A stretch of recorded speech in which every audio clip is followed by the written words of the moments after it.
Welcome to another prophecy update. My name is Marco, pastor of Community Church of Devore in Southern California.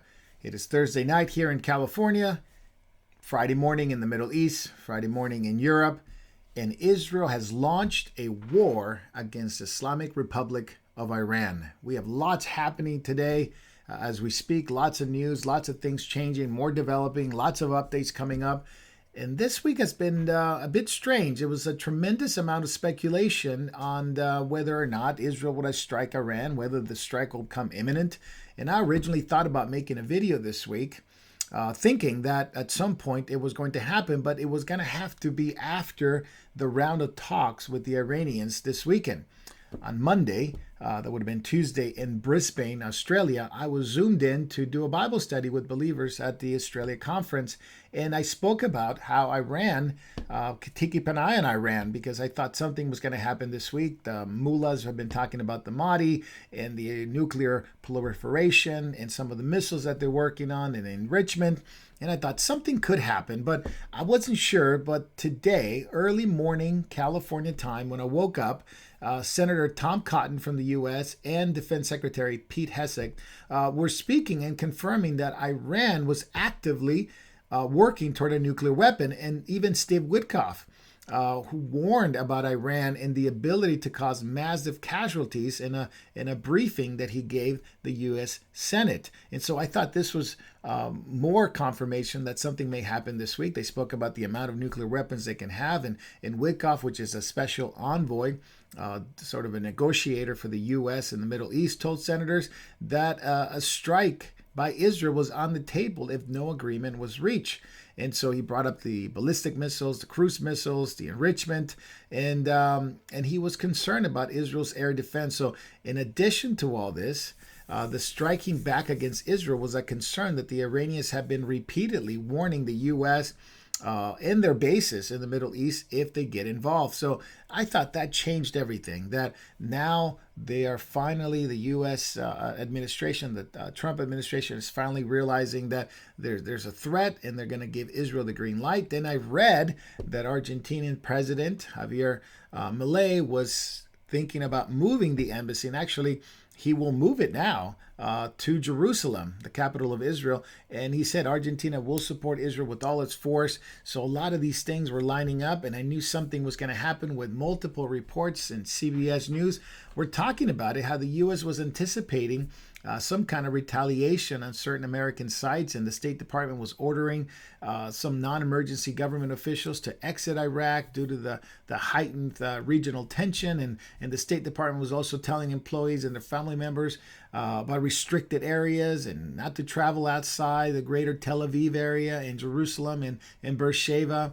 until further notice.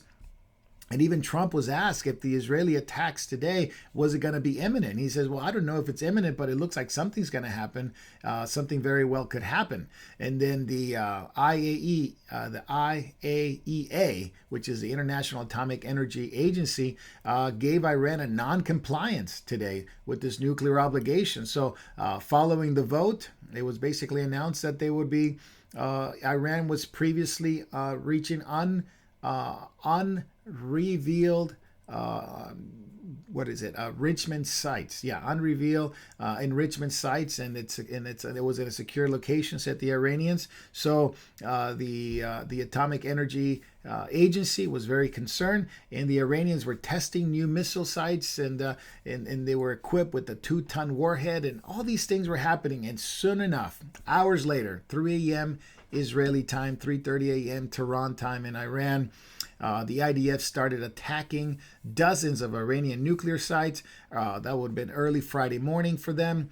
And the military attack upon Iran began. Multiple reports. Several countries were talking about that there were hundreds of fighter jets in the air and different parts of Iraq heading into Iran. And the IDF really took it to the Iranian sites. It really took it to the facilities and the nuclear facilities. And now the war had begun. Netanyahu spoke about it.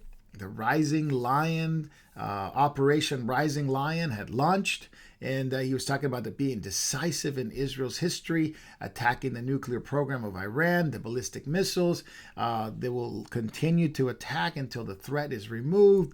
Iran's main enrichment facility in Natanz was a target, and they're going to remove the ballistic missiles. Moments ago, Israel launched Operation Rising Lion, a targeted military operation to roll back the Iranian threat to Israel's very survival. This operation will continue for as many days as it takes to remove this threat.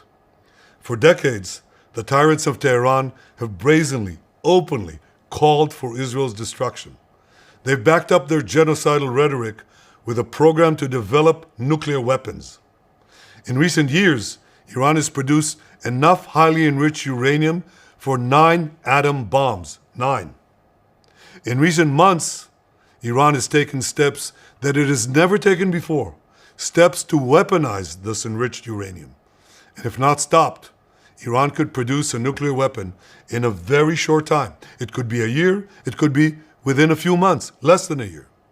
This is a clear and present danger to Israel's very survival. 80 years ago, the Jewish people were the victims of a Holocaust perpetrated by the Nazi regime. Today, the Jewish state refuses to be a victim of a nuclear Holocaust perpetrated by the Iranian regime. Now, as Prime Minister, I've made it clear time and again, Israel will never allow those who call for our annihilation to develop the means to achieve that goal. Tonight, Israel backs those words with action. We struck at the heart of Iran's nuclear enrichment program. We struck at the heart of Iran's nuclear weaponization program. We targeted Iran's main enrichment facility in Natanz. We targeted Iran's leading nuclear scientists working on the Iranian bomb. We also struck at the heart of Iran's ballistic missile program. Last year, Iran fired 300 ballistic missiles at Israel. Each of these missiles carries a ton of explosives and threatens the lives of hundreds of people. Soon, those missiles could carry a nuclear payload, threatening the lives not of hundreds, but of millions. Never again is now.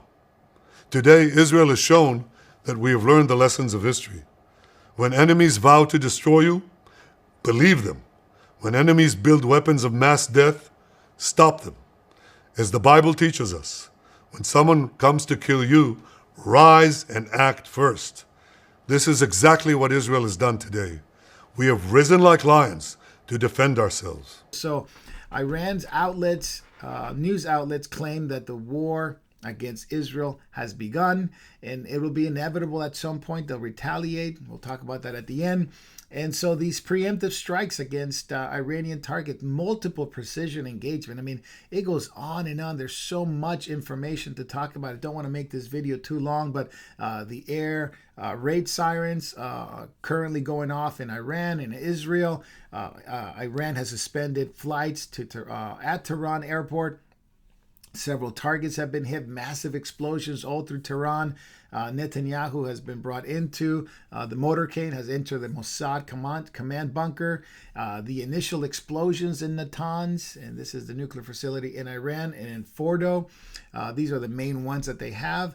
And even senior officials for the IDF says that Israel is preparing multiple days of combat, not just one day, multiple days. And there's been 1 wave, 2 waves, 3 waves already of reporting bombings in Tehran, and they're going after the Iranian leadership. We'll talk about that in a moment. But they are holding meetings right now. The Iranian leadership was holding top security meetings, and because Israel has struck the nuclear targets. The first 2 waves of strike, I should say, were against personnel. The third wave was against infrastructure. So Natanz have been hit pretty hard. That underground facility has been damaged. Some people think it doesn't exist anymore. We'll know more as sort of the haze kind of clears up over the next 24 hours. But the Iranian Revolutionary Guard headquarters in Tehran has been hit. And the initial attack, it's that they have struck those buildings, they have struck nuclear sites, and so this is going to continue for a couple of days. And even the Israeli defense minister, Israeli Katz, declared state of emergency in Israel, and so there's sirens going off because they're preparing for a strike from Iran against Israel's retaliation. Netanyahu spoke about they had targeted the Iran's nuclear facilities, but also the scientists and the personnel, the IRGC. They've also struck at the heart of the ballistic program. So top Iranian officials and military officials have been targeted. They went after them, and obviously they were in meetings, high-level security meetings, and the targeted assassinations have taken place. And they hit the scientists, they hit the Iranian top officials, and they have successfully actually assassinated almost the entire general staff in the nuclear scientific rank in Iran. This is unprecedented. Dozens of residences belonging to the Iranian governmental officials have been hit. Fredoyu Abbasi, the former head of the atomic energy of Iran, has been assassinated. The chief Revolutionary Guard, Hassan Salami, has been killed. The Iranian forces commander, Muammar Bagheri, has been eliminated. Israeli report says that the head of the Quds force, Ismail Khani, he's been a target for a long time. He's the one that replaced Soleimani, who was killed by Trump. He's been also reportedly eliminated. And so Iran has beginning to report the names of senior officials who have been killed so far. So to recap, it's because there's so much news and so many people that have been eliminated. Allah Shakhmani, which was killed by the Israeli airstrike. He was one of Ayatollah Khomeini's closest advisors and a member of Expediency, the Sermon Council. Salamani Hussein, we talked about that already, Chief of Staff of the RGC. Sardar Rashid, which is the very senior commander of IRGC. We talk about Ismail Khani. But some of the top scientists, as well as Ali Akbar Abnian, which is the secretary of Iran's Supreme National Security Council. Then you have the nuclear scientist Ferdowsi Abbas. Then Dr. Trenchari, he was a nuclear scientist. And one of the top ones, Ahmedreza Zolfagadi, has been killed as well. So lots of names. You don't need to remember them all, but just to let you know that the Israelis have gone into a precise strike, just such precisions of going after top nuclear scientists as well as top officials with the IRGC. So these reports indicates that they have gone after the top officials and they've eliminated quite a number of them. In fact, if you take a look at the IRGC has been almost decimated because of the top officials being eliminated, and also the nuclear scientist programs, they have also been eliminated. So the scientists and the officials. So this reports indicate that Israel has been precise not only in the nuclear facilities, ballistic facilities, but also of the generals, top officials, as well as scientists. So what do we expect? Well, the attack have started seemingly at the Victory U.S. base in Baghdad. So Trump says that, look, if Iran is going to attack, the U.S. will defend itself and Israel. So Trump has made it clear that if Iran retaliates, the U.S. will defend itself and Israel. So the FBI is already mobilizing counterterrorism task here in America on high alert because of sleeper cells, the Iranian sleeper cells that we've been talking about for a long time. So, and meanwhile, the State Department it's talking about that this was basically a decision by Israel to do that. Marco Rubio came out and says the U.S. was not involved in the Israeli strikes. Says the U.S.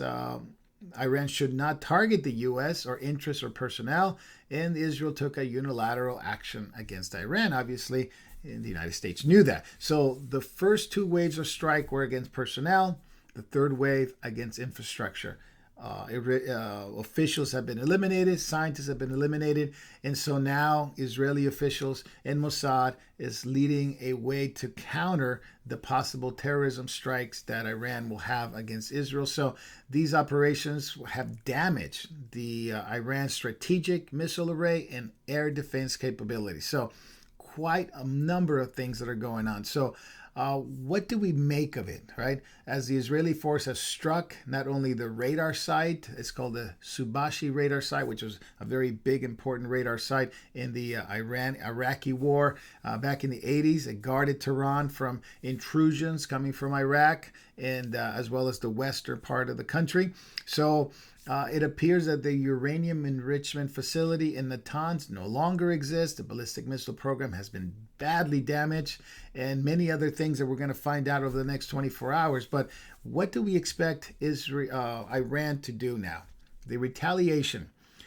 The drone attack against Israel, more than 100 suicide drones have been launched against Israel, maybe 100 to 200, depending on who you talk to. They're coming from Iran, they're coming from Yemen, they're coming through Iraq.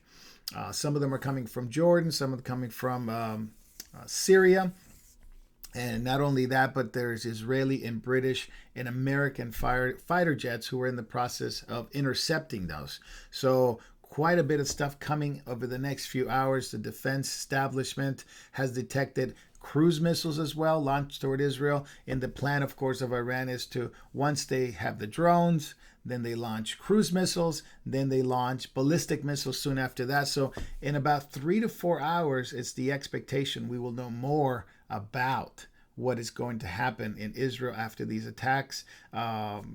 After Iran, I should say, launches some kind of retaliation. So we'll know more, possibly in the morning, afternoon, UK time, European time. So meanwhile, Iranians in Tehran have started to hoard gasoline, and many of them are leaving the city by car to travel to family members in the countryside, as Tehran has been badly hit.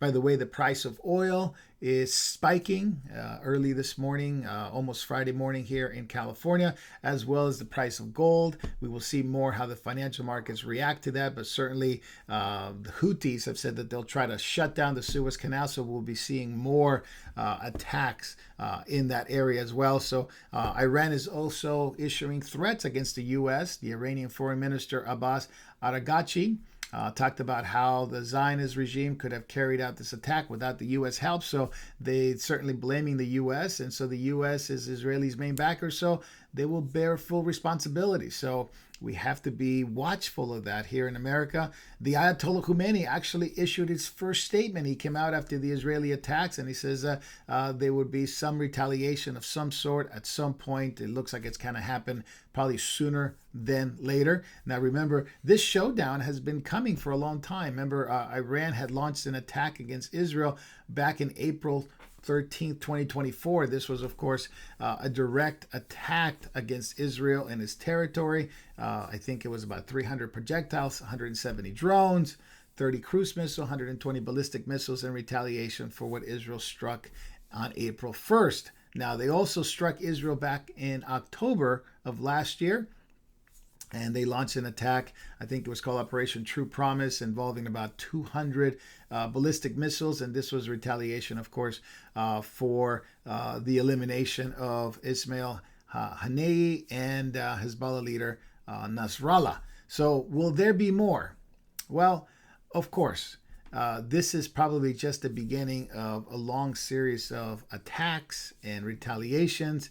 And of course, this is a reflection of spiritual battle that is taking place in the heavenlies. The Bible speaks about these things, that the reflection on earth is simply what's going on earth is a reflection of what's going on in the heavenlies. And the book of Daniel speaks about it, probably the most clear. The book of Zechariah as well.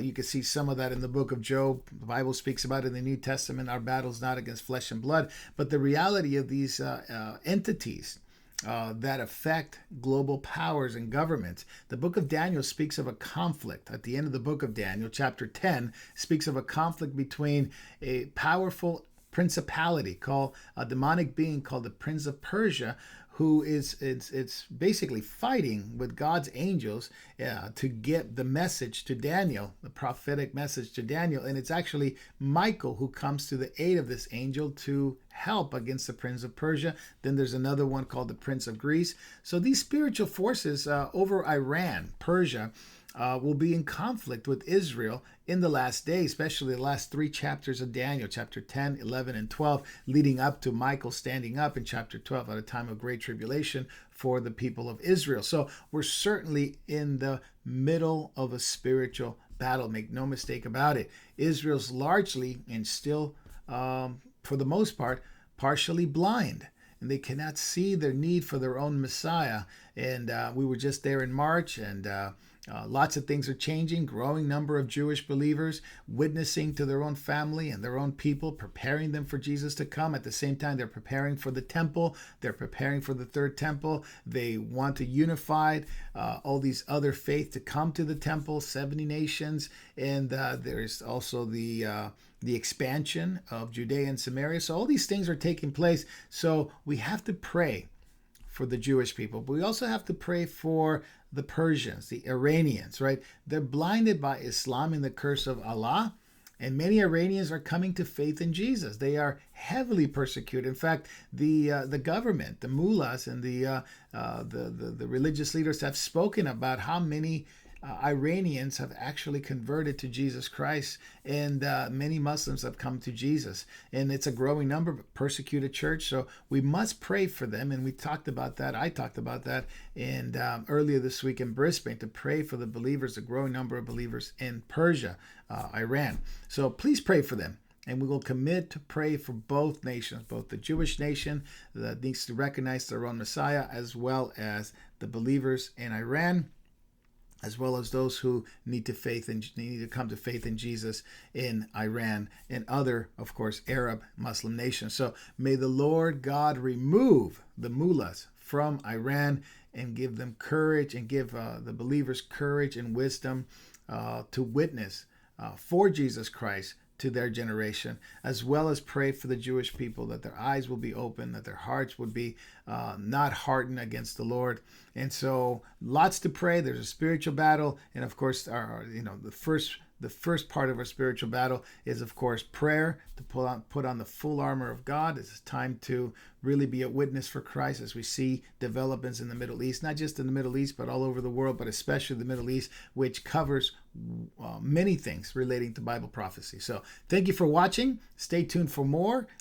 It's early Friday morning here in almost Friday morning California time, and it is already Friday morning in the rest of Europe, the UK, and Israel, as well as Iran. So in about 3 to 4 hours, we'll probably know a little bit more of the retaliation of Iran against Israel. So please keep those things in prayer. Follow our channel for more current event, prophecy updates, biblical teaching, Devore Truth on YouTube, also on Rumble, and also ccodtruth.org, also on Moriel TV, Moriel.tv, and Moriel.org. So follow those there. Watch and pray every single day. God bless you. We'll see you next time.